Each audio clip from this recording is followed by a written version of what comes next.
Hi wear welcome to our channel. ప్రస్తుతం మనతో పాటు దాము బాలాజీ గారు సీనియర్ జర్నలిస్ట్ ఉన్నారు. వారితో ఒకసారి మాట్లాడదాం. సో నమస్కారం సార్. నమస్తే సార్, అఘోరి మరోసారి వార్తల్లో నిలిచింది సార్, మరో కోణంలో నిలిచింది. అంటే ఒక శ్రీవర్షిని అమ్మాయిని తీసుకెళ్లిపోయింది, తనలో కలిపేసుకుంటుంది అని చెప్పేసి వీళ్ళ పేరెంట్స్ కంప్లైంట్ చేశారు, మా పిల్లని ఎత్తుకెళ్ళిపోయారని చెప్పేసి.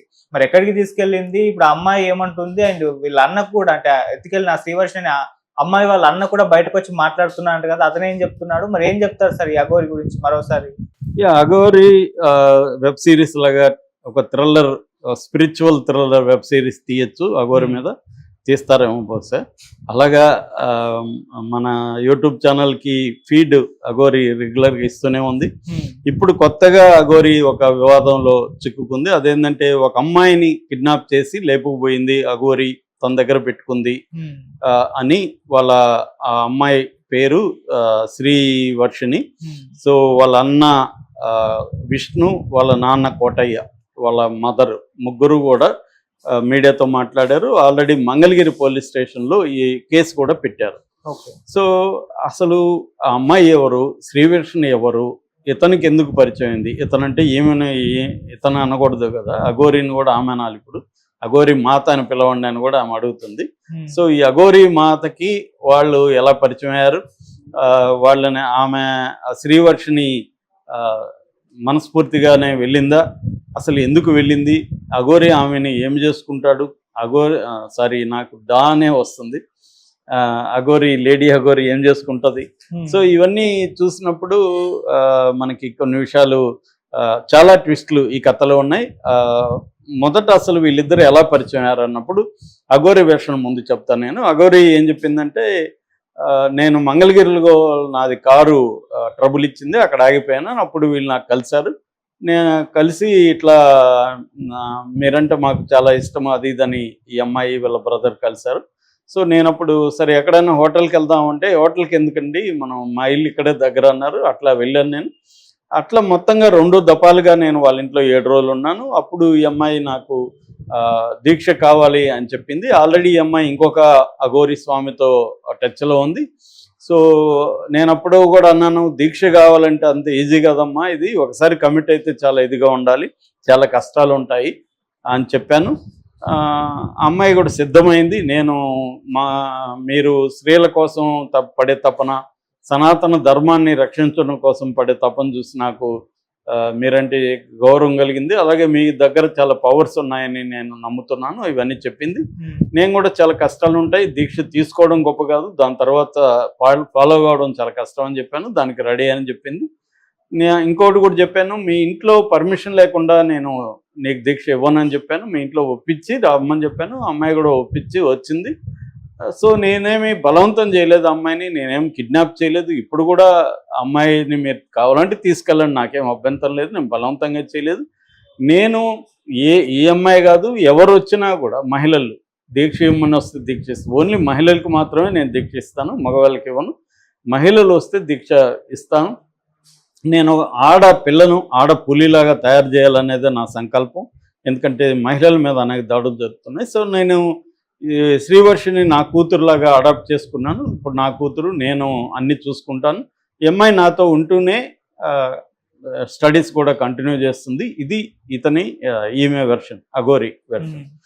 ఇక వాళ్ళ నాన్న అన్న విష్ణు వెర్షన్ ఏంటంటే, సరే ఆ విషయం చెప్పకముందు శ్రీవర్షిని వెర్షన్ చెప్దాం. ఆ అమ్మాయిని కూడా మీడియా మాట్లాడించింది. అమ్మాయి ఏం చెప్తుందంటే, నేను ఫోర్స్ చేయలేదు, నన్ను కిడ్నాప్ చేయలేదు, నేను వాలంటరీగా మా ఇంట్లో ఒప్పించి వచ్చాను. నేను ఆల్రెడీ 2nd ఇయర్ బీటెక్ చదువుతున్నాను, నాకు ఇటువంటి విషయాల పట్ల ఆసక్తి ఉంది. నేను ఈ మాతను చూసిన తర్వాత నాకు ఈ మాత దగ్గర దీక్ష తీర్చుకొని నేను కూడా మాతగా మారాలనే ఫీలింగ్ వచ్చింది.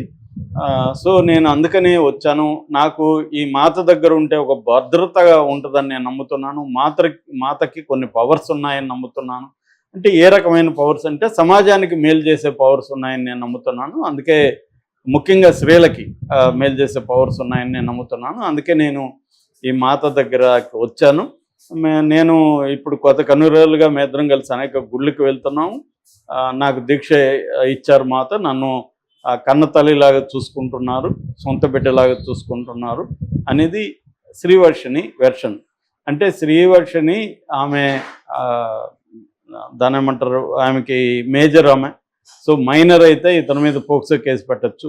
సో మైనర్ కాదు, మేజర్ కాబట్టి ఆమె ఇష్టపూర్వకం వెళ్తుంది. పైగా వీళ్ళిద్దరు కలిసి మంగళగిరి పోలీస్ స్టేషన్లో పోలీసులకు చెప్పి మరీ వచ్చారు. అది కూడా అంటే ముందే వెళ్ళి మళ్ళీ మేము బలవంతంగా తీసుకుపోయారంటాము లేదని ఆ అమ్మాయి కూడా నా వాలంటరీగా నా ఇచ్ఛాపూర్వకం మనస్ఫూర్తిగానే ఇంత వెళ్తున్నానని కూడా మంగళగిరి పోలీస్ స్టేషన్లో ముందే చెప్పి వీళ్ళిద్దరు వచ్చారు. ఇప్పుడు కోటయ్య ఫ్యామిలీలో వెర్షన్ ఏంటంటే, కోటయ్యకి గతంలో హెల్త్ ఇష్యూ సీరియస్గా వచ్చింది. వాళ్ళది చాలా పూర్ ఫ్యామిలీ, సొంత ఇల్లు కూడా లేదు వాళ్ళకి. ఆయనకి గతంలో హెల్త్ ఇష్యూస్ వచ్చి బ్రెయిన్ స్ట్రోక్ వచ్చింది. దాని తర్వాత అనేక హాస్పిటల్లో చూపిస్తే కూడా నయం కాలేదు. అప్పుడు తణుకులో ఉండే తునిలో ఉండే రాజేష్నాథ్ ఆశ్రమంలోకి వెళ్ళారు. అక్కడ నయమైంది. ఆయన కూడా అఘోరి అని చెప్తున్నారు. ఆ రాజేష్నాథ్కి ఈయనకి కూడా ఏదో గొడవలు ఉన్నాయి కదా, ఈమెకి లేడీ అఘోరి. సో అక్కడ వీళ్ళు ఈ అమ్మాయి ఏంటంటే, ఈ కోటయ్యకి అక్కడికి పోయినాక బాగా అయింది. దాంట్లో వీళ్ళకి గురి కుదిరింది. ఈ వర్షన్కి కూడా అఘోరీల పట్ల ఇంట్రెస్ట్ కలిగింది. నేను కూడా వీళ్ళతో కలుస్తానని రాజేష్నాథ్తో టచ్లో ఉండడం మొదలైంది. సో ఈ క్రమంలో ఈ నాగసాధు అఘోరి, లేడీ అఘోరి పరిచయం అయ్యాడు, వీళ్ళకి పరిచయం అయింది. దీంతో వీళ్ళు వాళ్ళ ఇంట్లో పెట్టుకున్నారు. సో పెట్టుకున్న తర్వాత ఏమైందంటే, ఈ అఘోరి వికృత రూపం చూపించిందని విష్ణు చెప్తున్నాడు. ఈ అఘోరి నన్ను కూడా ముద్దులు పెట్టుకునేది, నా మంగళసూత్రం చెన్నై నుంచి తీసుకొచ్చి మా చెల్లి మేడలో మంగళసూత్రం వేసింది, నన్ను కూడా బాగా ముద్దులు పెట్టుకొని హగ్ చేసుకునేది, అర్ధరాత్రి లేపి నాకు ఎగ్ పక్స్ కావాలి, నాకు బిర్యానీ కావాలని నన్ను పంపించేది. నేను ఉద్యోగం మానేసి అఘోరి సేవలోనే ఆమె వస్తే మా ఇంట్లో అఘోరి సేవలోనే 24 hours ఉండేది. ఎందుకంటే ఎప్పుడేది అడుగుతుందో తెలీదు. రోజు కంపల్సరీ మందు తాగుతుంది, బీరు తాగుతుంది ఖచ్చితంగా. మటన్ చికెన్ లేకుండా ఉండలేదు. అట్లాగే ఎగ్ పఫ్స్, కూల్ డ్రింక్స్ ఇవన్నీ తాగుతుంది. పైగా నువ్వు చాలా నచ్చావురా నాకు అని నన్ను ఉంటుంది. మా అమ్మను కూడా సుందరి అని పిలుస్తుంది. మా చెల్లిని కూడా హగ్ చేసుకోవడం, ముద్దులు పెట్టుకోవడం, ఇవన్నీ నానా పనులు. వాళ్ళిద్దరూ ఎక్కువగా ఏకాంతంగానే గడిపేవాళ్ళు. నేను ఒకసారి పొరపాటున వాళ్ళ రూమ్లోకి వెళ్తే నన్ను కూడా గట్టిగా అరిసారు ఇద్దరు కలిసి, నువ్వెందుకు మా వచ్చావని. అతను క్లియర్గా ఈ అఘోరిని అతనే అంటున్నాడు. అతను ఎవరు, విష్ణు. అతను మొత్తం అబ్బాయి భావాలే ఉన్నాయి, అందుకని మా చెల్లి పట్ల అట్రాక్ట్ అయ్యాడు. మా చెల్లిని మాయ చేశాడు, అతను మందు కూడా పెట్టేశాడని మేము నమ్ముతున్నాము. మా వశం చేసుకున్నాడు. మా చెల్లికి ముందు నుంచి కూడా, చిన్నప్పటి నుంచి కూడా క్రేజీ విషయాల పట్ల అట్రాక్షన్ ఉంది. మేమిద్దరం కలిసి కూడా రీల్స్ చేసేవాళ్ళం. సో అమ్మాయికి అటెన్షన్ గ్రాబింగ్ ఇంట్రెస్ట్ కూడా ఉంది. అలాగా ఈ అఘోరిని చూసినాక క్రేజీగా అనిపించి అఘోరి మాటలకి సరెండర్ అయిపోయి వెళ్ళిపోయింది. సో క్లియర్గా ఆమె చదువుకుంటే మా ఫ్యామిలీకి హెల్ప్ అవుతుందని వాళ్ళ నాన్న అమ్మ కూడా వాపోతున్నారు. మా పాపని మేము కష్టాలు పడి కూలీ నాలి చేసుకొని చదివిస్తే ఆమె ఈ టైంలో ఇలా వెళ్ళిపోతే రేపు ఆమెకి బీటెక్ కంప్లీట్ అయితే జాబ్ వస్తే మా ఫ్యామిలీకి హెల్ప్ అయ్యేది. దీన్ని మా కడుపు కొట్టి అతను ఆమెను మాయమాటలు చెప్పి తీసుకెళ్ళిపోయాడు అని కోటయ్య ఆవేదనగా చెప్తున్నాడు. కోటయ్య వాళ్ళ కొడుకు విష్ణు ఇద్దరు కలిసి మంగళగిరి పోలీస్ స్టేషన్లో కంప్లైంట్ ఇచ్చారు. మంగళగిరి పోలీసులు కూడా మేజర్ అమ్మాయి సొంతంగా వెళ్ళిపోయిందని మాకు చెప్పి వెళ్ళింది, మేమేం చేయలేమని వాళ్ళు అంటున్నారు అనేది కూడా వీళ్ళ ఆవేదన. పోలీసులేమో లేదు, మేము ఈ కేసుని అయితే విచారిస్తాము, వాళ్ళని ఆ అమ్మాయిని అయితే అడిగాము, ఆ అమ్మాయిని నా ఇష్టపూర్వకం వచ్చిందని చెప్పింది, కౌన్సిలింగ్ ఇవ్వడానికి ట్రై చేస్తున్నాము అని చెప్తున్నారు. మామూలుగా ఇది లేడీ అఘోరికి సంబంధించిందే కాదు, మనకి గతంలో నిత్యానందం మీద ఒక తండ్రి ఇలాగే కేసు వేశాడు.